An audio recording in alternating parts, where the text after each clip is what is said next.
বিসমিল্লাহির রহমানির রহিম। তিনি হেদায়েত ও সত্য দ্বীন সহকারে তার নবীকে পাঠিয়েছেন দুনিয়ার অন্য সমস্ত দ্বীনের উপর তাকে বিজয়ী করার জন্য, যদিও মুশরিকরা তা অপছন্দ করে।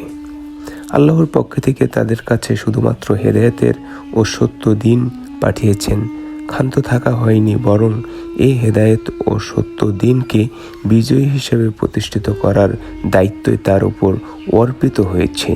আবার এই প্রসঙ্গে কোরআনের আরও বলা হয়েছে যে রাসূল সাল্লাল্লাহু আলাইহি ওয়াসাল্লাম তোমাদের কাছে যা কিছু এনেছে তা গ্রহণ করো, আর যা কিছু থেকে তিনি তোমাদেরকে নিষেধ করেছে তা পরিত্যাগ করো।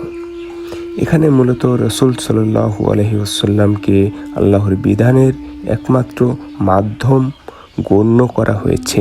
এজন্য রাসূলের সব রকমের কথা ও কাজকে ইসলামী বিধানের রূপ দেওয়া হয়েছে, যা আল্লাহ সরাসরি রাসূলের নিকট পাঠিয়েছেন, এবং রাসূল সাল্লাল্লাহু আলাইহি ওয়াসাল্লাম তার যে ব্যাখ্যা করেছেন অথবা বাস্তবে প্রতিষ্ঠিত করার জন্য তাকে যে কার্যকর রূপ দিয়েছেন তা সবই ইসলামী জীবন বিধানের অন্তর্ভুক্ত।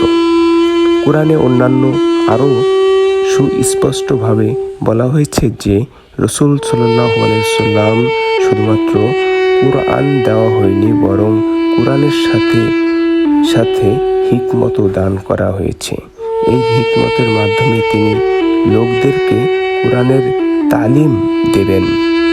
আমিন।